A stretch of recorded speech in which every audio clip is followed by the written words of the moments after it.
how do you create a life that you really love? And once you have that life, how do you invite other people to share it with you?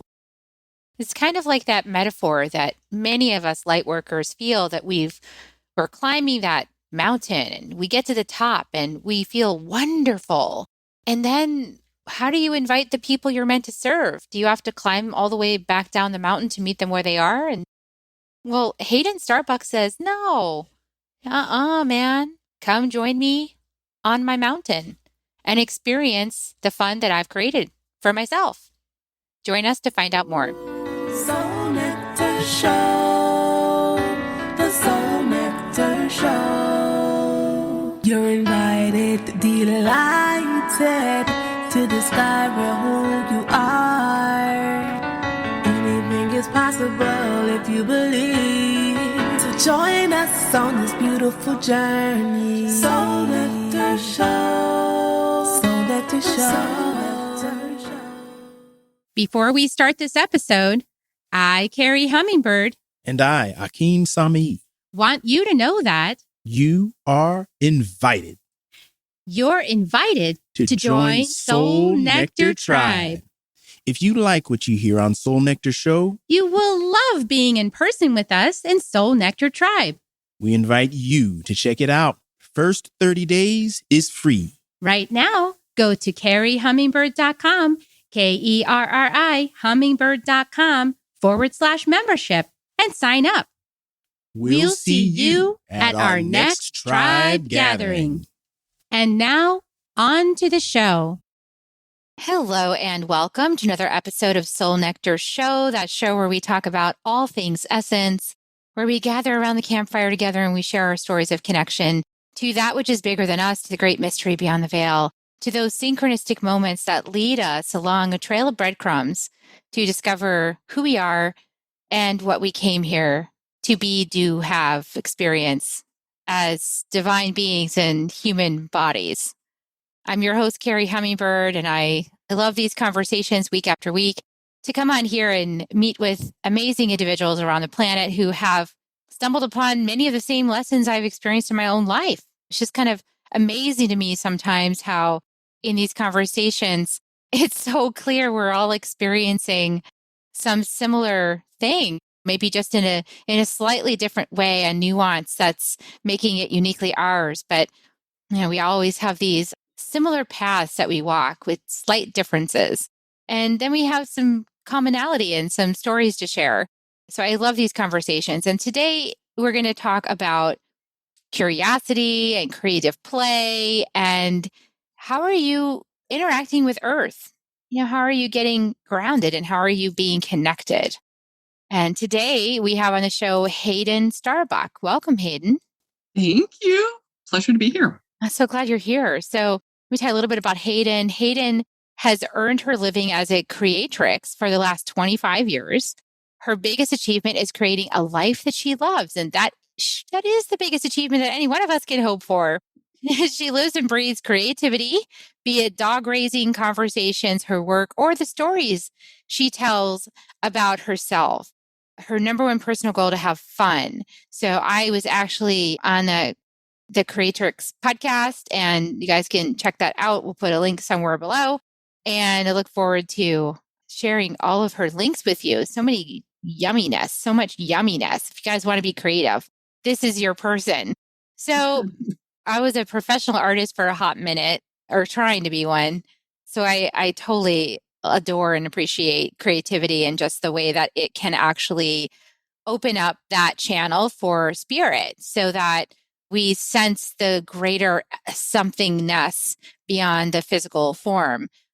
I would hang outside for hours and paint my garden and just found peace doing that. Before I even knew how to meditate, that was like my form of meditation. And I feel like it opened my channel so that I could step through into this other line of work, this soul guiding.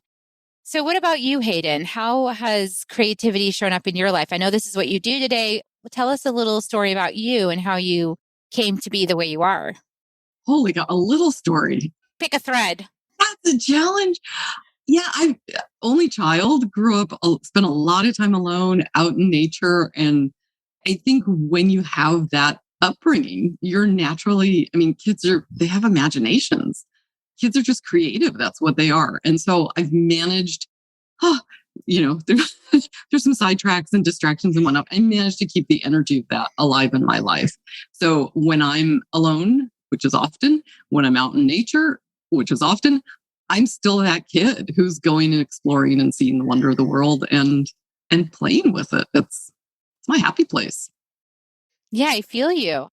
I love being out in nature. I feel like it's very grounding. It's reassuring. It's like I feel connected there.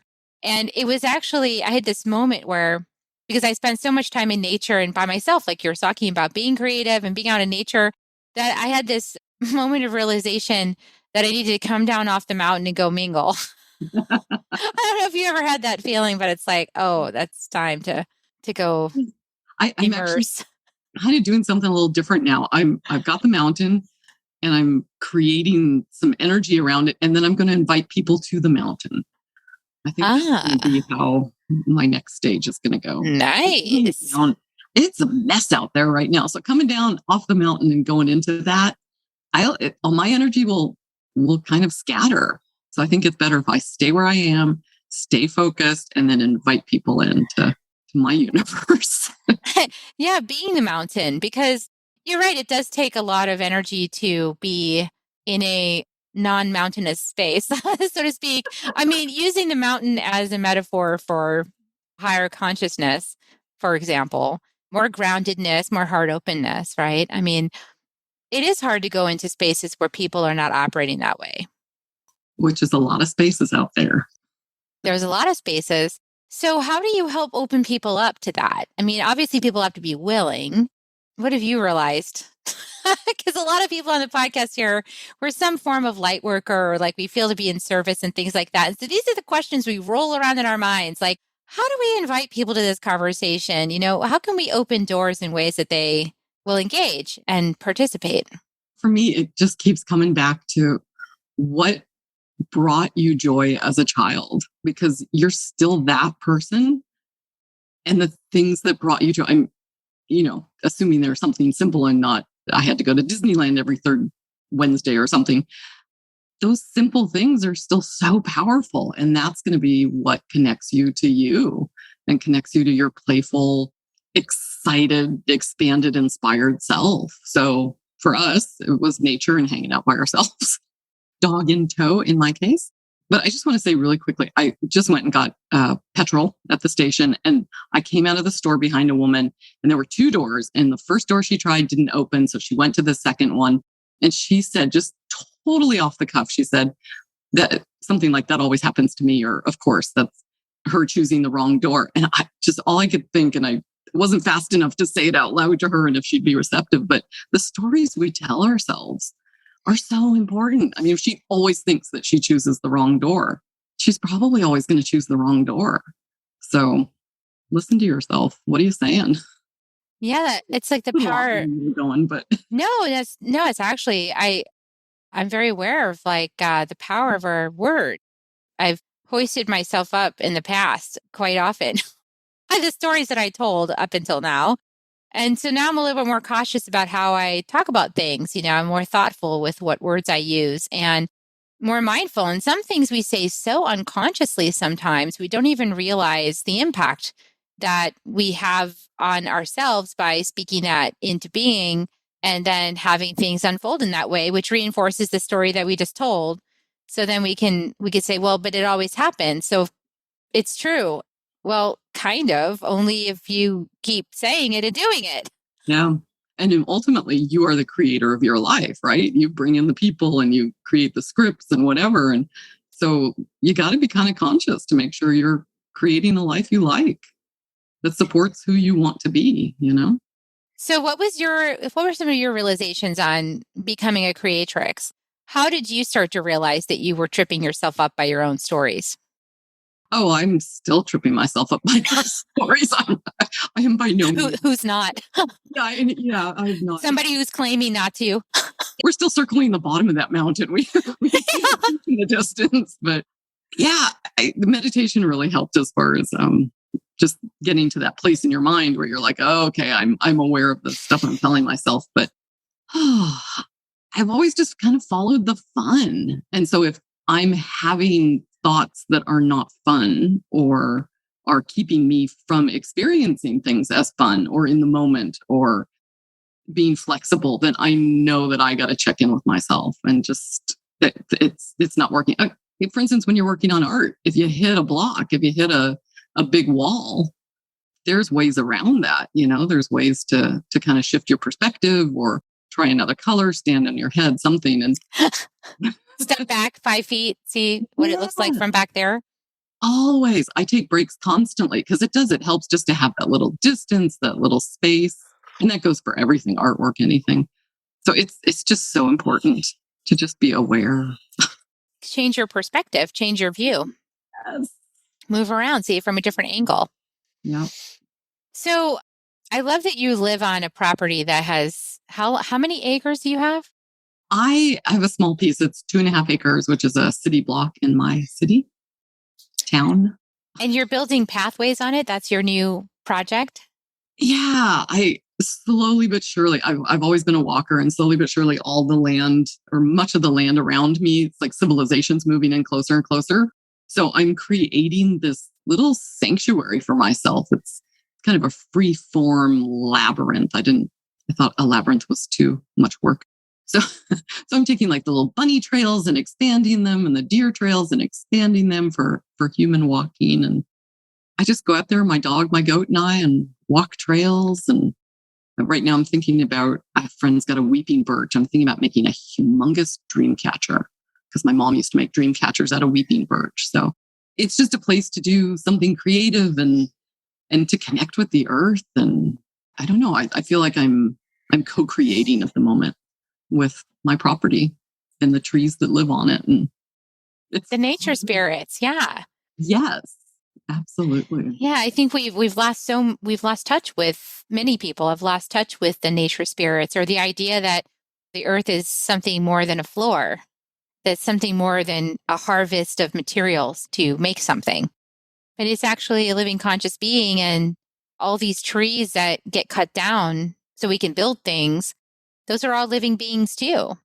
I just decided today, because I thought I need to take action in support of sustainability. Like I have felt this call for so long in myself, and I do it privately, but I really feel like I'm meant to be that way in a bigger way. And how can I do that given what I'm doing, given what I'm a podcaster, I'm a writer, I'm a messenger. How can I help with this movement? And it came to me this morning. My husband was giving me a massage because he's a masseuse. I'm so lucky. He woke me up. He said, "You need a massage this morning." I was like, "Okay, thank you." So he's giving me a massage, and all of a sudden it came to me, and I was like, "Oh, we have this membership. We have this membership program for a Soul Nectar show called Soul Nectar Tribe." I was like, "Oh, well, I'll plant a tree every time somebody stays for a month. So how many trees can I plant per person?" Right? So I was like, so for every person that's a member that month, I'll plant a tree. And so I went and found a place that plants trees, a nonprofit, and I donated the money. And then I sent a little notice to my people, and I said, "Hey, you guys just planted a tree." I love that. It's tiny, like it's a tiny little act, but I feel like it's going to add up, because I think that's what stops people. It's like we want to make a difference, or we want you want your property, you want the earth to be beautiful, like you love the earth. So you're taking your 2.5 acres and you're connecting with the earth, and you're creating something right there. And that makes a difference. It does for me, that's for sure. And I think too, because I feel like when I'm walking the trails and when I'm there, it's an intense form of grounding. And I need that. I've got a lot of earth energy in me, and I will just show up on the planet as a better person if I have that. That's part of my healing and health, and it's just huge. So if we can each figure out what it is that we need, like some people are water people. You got to have water. I have to have earth. And that's my teacher. And that's the gift I'll hopefully get to share. Yeah. And, I love that you said some people are water people. I've been realizing that I actually do really well when I float. You know, the float tanks that are like sensory deprivation. And all I can do is lie there in the dark with no sound. I don't allow myself to have sound because I'm like, no, because then their mind will just go la, la, la. So I was like, okay, I'm just going to ground. And of course, it has salt, magnesium in the water. So I was like, oh, I'm going to like really ground inside the water. I think I didn't never realize that you actually ground in water too. No. Until one day my husband was like, you can ground in water. Oh, that's why I like the bath so much, maybe. It's the thing about our language. Ground sounds like soil, but it's not necessarily. And look at where you live. I live on a peninsula surrounded by water. So tons and tons of salt water around here. But I'm a land person. I just have to live near the water. So that's kind of and I live in volcano country. So an earthquake country. And, so there's all these elements that I really need. I would not do well in like tornado, hurricane country. No, that's not for me.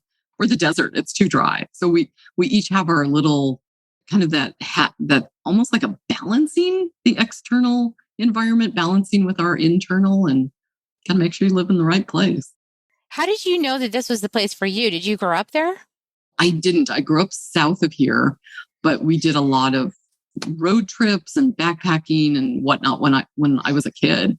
And there was just the very first time we came here, I fell in love with the plants. I mean, a little kid falling in love with plants. What? I don't even think I noticed plants before. Anyway, there was just something about here that was just magical. So I didn't consciously come back here, but it's no surprise that I moved to this town right after college and I'm still here. So I'm supposed to be here, Yeah, it feels right. I like what you said about staying at the top of the mountain and inviting people to come up and be with you, rather than trying to go down the mountain and go be of service. No, it's like we have to keep our vibrations high, but we also, I think a lot of people make up stories. At least I've heard a lot of stories about, and I used to tell these stories myself too, about, oh, well, I can't be with those people because they're toxic, or once I started becoming aware of energy, I was like, oh, that's toxic, or, oh, that's negative, or, oh, that's low vibration, or I don't want to be around that. And now I feel like there is a place we can get to where we can walk in the world as the mountain, and everywhere we go, our heart can stay open, because we realize that that's all our sphere of influence. It's how we feel and react to the world around us and within us. Oh, yeah. If I'm really, really grouchy and I go to the store, everyone around me is grouchy. If I go to the store and I'm super happy, everyone's really nice and kind. And okay, I was going to say smiling. You can't see smiles anymore. Their eyes are crinkling above their eyes are crinkling above the masks. Thank goodness we don't have to wear masks on our interviews. Right? Is COVID transmittable over Zoom? Over Zoom. Oh no, don't sneeze. Oh, yeah. It's interesting to come. I mean, I almost feel like I'm always looking for that silver lining, but because of the pandemic and because I've had to stay home and, the world's a little less safe for sneezing than it used to be, it's really allowed me to come to this place to say, hey, I mean, I always knew I had to have the mountain in me, but now to really consciously be building a mountain in my life that I can share it's just been really, really healing and powerful. And I am just so grateful that this is what I get to do right now. Yeah. I mean, a lot of people's lives have changed radically since COVID started, and how we respond to those changes, I think, has everything to do with our ability to be curious, which is one of your gifts, is curiosity. So talk about how curiosity serves in a time like now. I think it serves any time, really. The thing about curiosity is what excites me isn't necessarily what excites you. Okay, that's a bad example. I think you and I are kind of similar.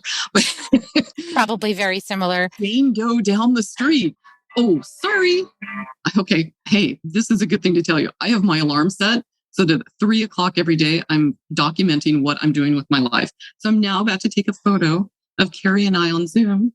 And then at the end of the year, I'll have this whole documentation of what I did for the year. So, You have been documented. I am now in your journal of daily activity. You've seen those fun things where people do like a 1-second video. Yeah. And then they do this whole thing for the year. And it's just like, time is so different right now. I thought it'd be kind of a fun thing to do. It's like every day at 3. Ironically, I seem to always be eating at 3 o'clock. So thank you for offering me a little bit of a variety. Yeah, at least today it was conversing. That's kind of interesting because time does slip away. I mean, I feel like you're speaking to the timelessness. When we're not in some kind of daily routine that's requiring us to hustle our butts here, there, and everywhere, time operates in a different way. But ironically, I mean, when you're in creative flow or spiritual flow or something, it's timeless. So it's this weird struggle between, okay, we're wanting some structure, so we feel like we're getting stuff done, but we also want free flowing and timelessness. Or to feel timeless while we're taking inspired action.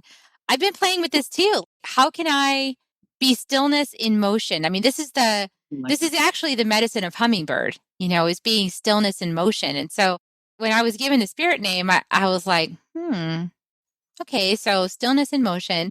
And then I'd never seen my Gene Keys chart before. And then when I saw that, and I saw that stillness was in my chart and timelessness, I was like, huh. So all of this works together. I see how this is. It's like these spirit messages and these guidance and these promptings. And then like, here's this map. And then all that's on there. Wow. Get back to curiosity. It's like, because you're curious about that, you're seeing the synchronicity. You're seeing the fact that things are related. And there's signs everywhere. But you have to get into the flow of that. You have to get into the creative flow. And like you said, I have experienced that in the middle of an art project, a painting, where I got stuck, because I might have gotten frustrated with it. It wasn't doing what I wanted it to do. I wasn't executing it the way I thought I would. The way it was in my mind wasn't coming out. And many times, and I was doing it professionally. I was selling my paintings and people were paying pretty good money for them. And so I would sit there and I would go, I don't know how to fix this. Like I'm stuck. It's interesting how painting is like subconscious healing in a way. Yeah. And a lot of people are out there right now specifically using it for that. And I think where people get in trouble when they're trying to do something creative is almost everything you just said was all ego-based. Instead of just showing up and seeing what happens. Dance with the paint, dance with the canvas, play, be curious. Yeah, I have this aspect of me that as soon as I start to create the painting, I'm like, oh, I'm going to sell this one. Was it? Yeah, that's dangerous. I know. And then I would get into force. Like, oh, this has to look nice because I have to make it look good at the end of the day. And I can never just do the painting just because, like if I didn't have a goal, then I didn't just relax and just paint because it made me feel good. I was like, well, I have to finish this and then I have to sell it. I get a lot of people that are like, oh, I'd love to be an artist, as my main income. And I think a lot of people really wouldn't like that because for me, it's a job. I happen to have a job that's creative, but it's still a job. And you just have to find a balance with that. And it's not fun for everyone to do that. It's actually deep personal inquiry. I mean, every painting awakens something new inside of you that evokes it. And it's like that uncomfortable feeling that I've actually felt in transformation work. I used to feel when I was in front of the canvas. Something difficult would stir up within me. And it wouldn't make any sense because I'm just painting some flowers or my garden or something like that. But there's just something about whatever my state of being was or whatever this color or this scene was evoking in my subconscious or what was being worked out that was actually causing that discomfort. And so it's like, well, do I keep working on it in this state of being or do I stop or what's going on? Is it better to push through it? Is it better to just stop and let it sit? These are all questions that I faced as an artist. Did you start seeing a pattern? Mostly when it doesn't go the way I want it to go. That's still a pattern. I have expectation in my chart. So expectations lead to disappointment. Interesting. Yeah. I just find that people kind of how you approach creativity is how you probably approach everything. So if you get to that point of the ego going, you need to do this, or I'm disappointed, or whatever's happening, how do you get through that? How do you navigate that? Because that will teach you how to navigate other things in your life, because that wall is everywhere. Exactly. The wall is everywhere. Yeah. How you are in one aspect of your life is how you are everywhere. It's just that you don't see it until you see it, and then you start seeing it everywhere. It's like, oh my gosh, there's that wall again. It's the same thing. And it's showing up in my relationship, and it's showing up in my painting, and it's showing up when I try to meditate, and it's, it's like the same thing. And we might be a little more evolved in relationships versus painting. There's certain areas of our lives where we're slightly older than and wiser. But in general, the theme, the core of who you are is you're still you. So how are you showing up? What are you doing? How are you doing it? Are you happy? I'll go back to your core principles. So that's kind of your guiding light. But see, but sometimes, Haden, it's like you do have to face the music. Sometimes there's stuff that doesn't make you happy, but you still have to face that stuff to be with it. Oh, absolutely. Yeah. If you don't face it, you're not really going to get any wiser. You're not going to move on. You'll have that same lesson will keep coming back and coming back. You just keep pulling that same canvas out and going, well, here I am. I get this wall. I can't finish this. I moved beyond this yet. It's stuck. Yeah. Since we're talking about painting, a friend of mine had a tragedy in her life, and she did a series of paintings that kind of helped her move some of that energy out of her body. And she never did anything with them. They were pretty dark. She came back later and she added something to each one that lightened it up, that kind of brought it more present to where she was at that moment. And now she's, a few years later, and she just has a series of paintings she keeps coming back to and adding and changing and manipulating to sort of represent where the growth that she's done and where she is now. And it's really interesting to watch her evolving on canvas because it mirrors what's going on inside, and it's kind of beautiful, Yeah, it's fascinating how therapeutic it is. And it's therapeutic in a feminine way, in the left brain consciousness. Like, it's not, we're going to talk about this problem and we're going to figure it out, like just sit here and talk about your relationship, or sit here and talk about your grief. It's just sort of like, you might not even know that that's what's being processed, but it's working itself out as you surrender to that process, right? Of standing in front of the canvas and just seeing what comes forth. Yeah, I like that. It also feels like it's because if the grief is there, you're going back to the perspective thing, is you're coming to it and approaching it and healing it from a different perspective.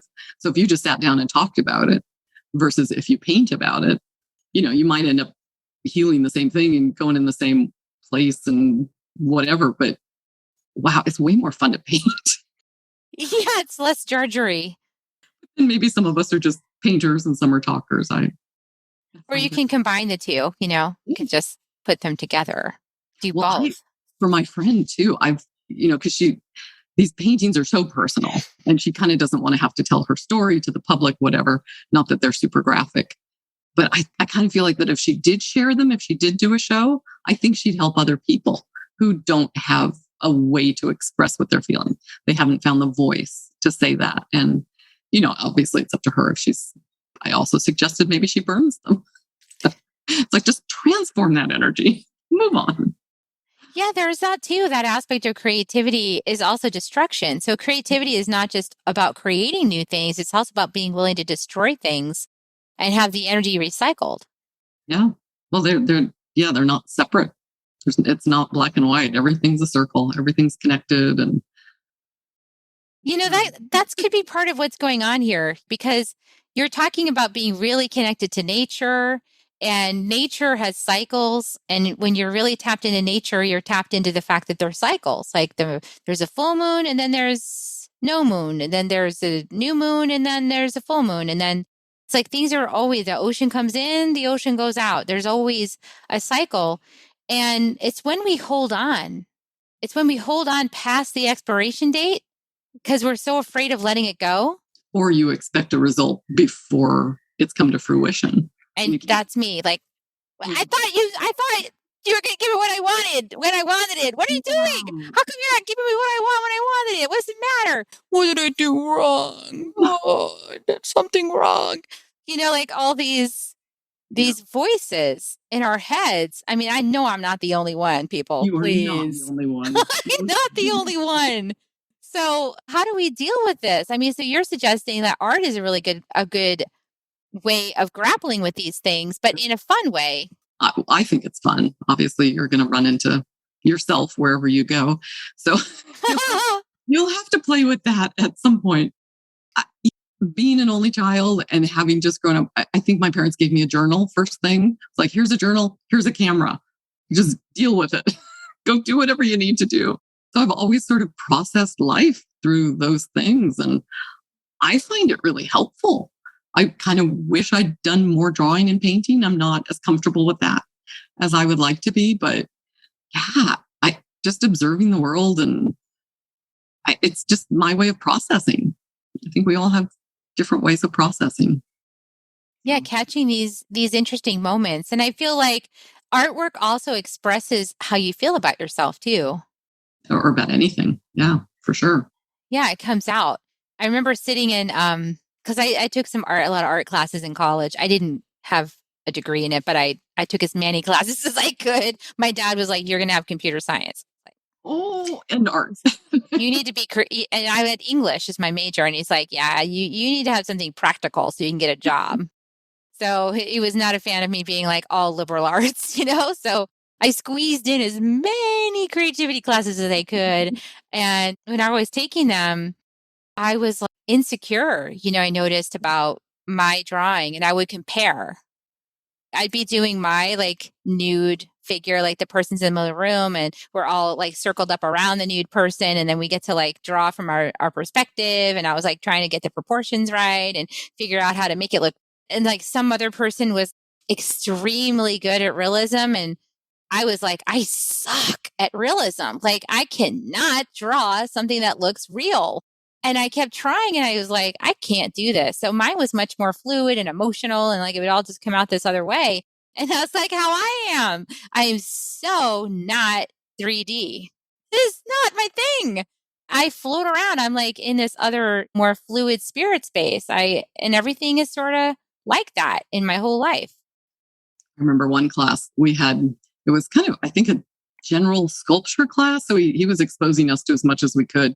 And I realized that my brain could only work one way. So if you're like, you have a block of something, let's say clay, and you sculpt, you take away what you don't want to reveal the image versus you start from nothing and then build up to an image. I realized my brain automatically worked one way versus the other. So I don't know. I think one of the big things about creativity is, so you're sitting there comparing yourself to other people's journeys. And that's the same with life. It's like, I can't compare myself to a CEO in New York City because that's not me. That's not my life. That's not what I want. And if you can come to terms with your creative place and your creative process and your creative flow, then it's kind of loving yourself and accepting yourself and going, oh, here I am. This is good. It just is, And that's exactly why we have to be courageous about following our hearts and being guided to what's more true for us, because we've been conditioned with conformity. Okay, in order to belong, you have to conform.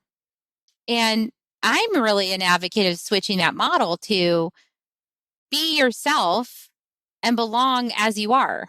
I like that model better. Oh, heck yeah. Well, it makes more sense. And I think that's a bit what's happening now with just the shift that the pandemic has given us, is I think more people are going, yeah, who am I? What do I really want to be in that job I've had for 20 years? No, maybe I want to do something else. This is the time for you to shine as you, and you're going to draw people towards you that are your people.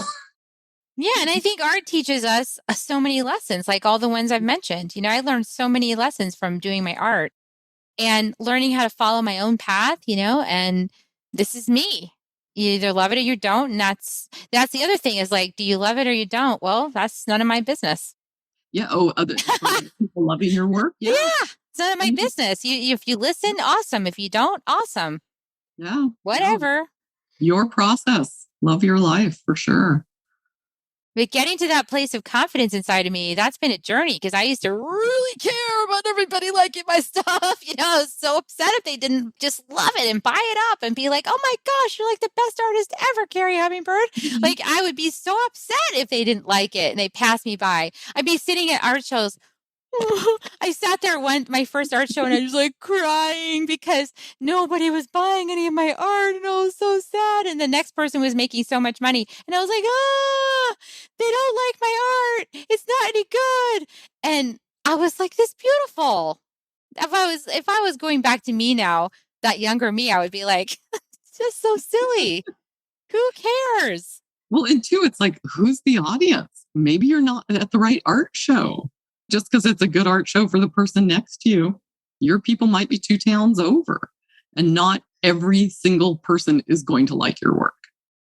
Period. I can't believe that not every single person's going to like my work, which means not every person's going to love me completely. I can't believe that can be true. That sucks. I think everybody ought to love me. I have people that walk up, because I do art shows as well, and they'll be like, oh, I love your colors. And it's like, yeah, the only reason you like them is because they're your colors too. We have this in common. It's not everybody's color palette. Nice to meet you. Yeah, hey, my tribe. Found my peeps. All my customers, I feel like if we'd met in different circumstances, we'd be friends. And a lot of them have become friends of mine. That's beautiful. So how do you work with people to awaken the artist within? Oh, well, I do have that class, which is the link that I sent you. That is a 4-month class. It's self-guided. It's super easy. I think what I'm trying to do with that class is to really show people that to be creative and to tap into your creativity doesn't take 7 hours a day. It can be 5 minutes. You can do it while you're having your cup of coffee. You can just have it be running in the background in your life, in your head, in your mind. You can be creative all the time, anytime. You don't need the studio and the serious whatever. So that's what that is. But I do coaching with people. So whatever it is they need to deal with all those voices in their heads. Yeah, since we're artists, we totally know about those voices. So you can't be weird with us. We artists are already weird. So you can tell us anything. We've already heard it. Yeah, I wonder, I don't know many people that aren't artists, and I haven't talked to them about it, but I wonder if artists have faced a lot of those voices and if they faced themselves more than other people. I don't know. I get the sense so, just because I'm a very curious person. Yeah. And I actually used to lead this in Silicon Valley, California. There's an art show that all the artists open their studios. And so I became the executive producer of that thing for like 3-4 years. During which time I went from a high-tech salary to basically nothing. My husband was very pissed. But anyway, that destroyed that marriage. But I had to follow my passion.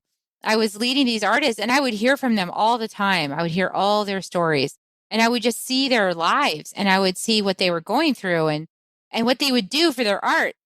It was amazing. I have a friend who she basically gave up her domicile. She gave up her living arrangement and just like lived in her van and drove around from art show to art show with all her stuff and just like cuddled up inside her van for like a good couple of years because she wasn't making enough to survive any other way.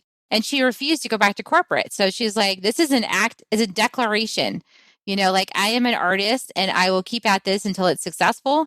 And I'm not giving up on myself. And see, that's the thing I love is because that's how I feel about my work I'm doing now. I finally found my lane. Not to say I still don't love making art, but there was something inside of me that said, I could be an artist of my whole life. Yeah. Maybe the painting you did was a gateway drug. It was my gateway drug to spirit. Spirit's Why like, not? here. It's perfect for that. Yeah. Follow me. You'll destroy your entire marriage, but it's going to be okay. Yeah, I almost feel like creativity and art, it sort of is. It's like this little school of lessons where you do learn your strengths, your weaknesses, how to deal with them, how to move on, and to be able to hear yourself think. Because if you can hear those voices, then now you can move on. You get like me with working on my land. I've always been a land person, but it's not till now in my mid-50s that I'm actually starting to do this big project that me knowing me as a kid, this this just surprises me. It took me this long to get here. Does anybody else feel that way? Chime on in when you reply to the show. I know think we all feel that way. It's like, are you serious? It took me this long to wake up. It took me this long to find my stride. It took me this. What? I'm like halfway through or more, hopefully less. But like I'm 52 as well. And it's like, okay, I think I have another 50 years in me. Like I hope so. Because it took me this long just to get here. I want to enjoy this as long as it lasts. Well, I think it feels like, seeds are planted throughout our lives and we hit stages. I mean, well, I came out of college thinking, actually, I came out of high school, I wanted to be a writer. And I realized I don't have enough stories yet. What am I going to write about? I like boys. Come on. So I went out and I lived a life. And now if I do choose to write, I feel like I might actually have something I can say. So it's that whole thing about pushing, like you want the results now. I couldn't be who I am now if I tried to do this in my 20s. So I just have to accept where I am and enjoy it. And who knows what the 60s, 70s, and 80s and beyond will hold. Hopefully amazing moments. So absolutely fantastic. Well, you're doing your podcast. So that's another form of creativity. And so you are out there with your voice and that's gorgeous. I love to see people with their voices out there sharing their wisdom and having these conversations that elevate the consciousness. I love it. So I'm going to give people the link to your Awaken the Artist Within course that you've got going on, and also to the podcast, the Creatrix Compass, Curious Creatrix Podcast. That's a mouthful. I was like, I think I'm going to trip over that, but I think I sort of said it. Tongue twisters. It's a tongue twister. So what else do you want to share with people before we head out? Yeah. So my website where you can just find as the hub for everything is Creatrix Compass, and the podcast is the Curious Creatrix. And yeah, I that's it for me. Just come say hi. Come be on my podcast if you want to talk about creativity. That's awesome.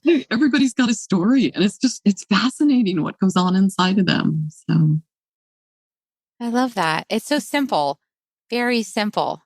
I'm simple. Yeah, I can see that. I feel that about you. It's very, very simple, and it's good. Simplicity is like a lot less stressful. Oh, I don't do stress well. I just it's no. I still live in the middle of the city kind of space, but I have the mountain within me. And the only way I keep that is by like floating and going to nature and things like that. I've got to do it on a daily basis. Tonight, I'm going to go for a 2.5 hour float because I just need to decompress and just let go. And because I want to keep my vibe. I like my relaxed vibe, and it helps me to be a nice person, as you said. When I start getting agitated, which can happen, especially technology can really, there's a different Carrie Hummingbird. So we all have to maintain our vibe. So and ultimately, you spend the most time with yourself. So are you someone you want to hang out with? Yeah. Do I even want to hang out with me? That's such a good question. When I'm in the flow, I'm totally flowing. Like, especially if I get in my creative flow, I'm just like, I don't even know how much time went by. It's like, oh, okay. It's time to eat dinner. Cool. A whole day went by. But I like being that way. I like being in that kind of trance, in that flow state. That's like the best state to be in. And that sounds like, what you're experiencing over there as well. Oh, I love that. Absolutely. All right. Well, thanks for being on the show. And everybody who's listening, we really appreciate you for being with us for this conversation. And hopefully you enjoyed the vibe and feel more grounded and relaxed now because we just brought a whole lot of mountain medicine to you. So, and, keep it simple. Keep it simple and really love on yourself. Yeah. And if you want to do some creative expression, check out Haden, the Curious Creatrix, and her work on the awakening the artist within. So check it out. Please like, subscribe, share, and all that kind of good stuff. We really appreciate when you do that. It helps us reach more people. Soul Nectar Show. We're in the top 5% globally for podcasts. So I want to celebrate that. Woohoo! Congratulations, everybody. And thanks for listening in, and thanks for sharing, and love you guys. We're going to give you kisses now. Here come the kisses. Mwah. Mwah. And we'll see you next time on Soul Nectar Show. Have a great week, everyone. Bye for now. If you found even one gold nugget in this episode of Soul Nectar Show, will you do us a favor? Will you subscribe, like, and share this episode? Maybe even write a comment and let us know what you thought about it. We really, really want to engage with you at a much deeper level. Let's be part of community together. Have a great week, everyone. Bye for now. To dive in deeper to nourishing conversation, visit soulnectar.show. Soul Nectar Show. Awaken, Nectar Show. Take a sip from the drip of nectar, from the source of who you are.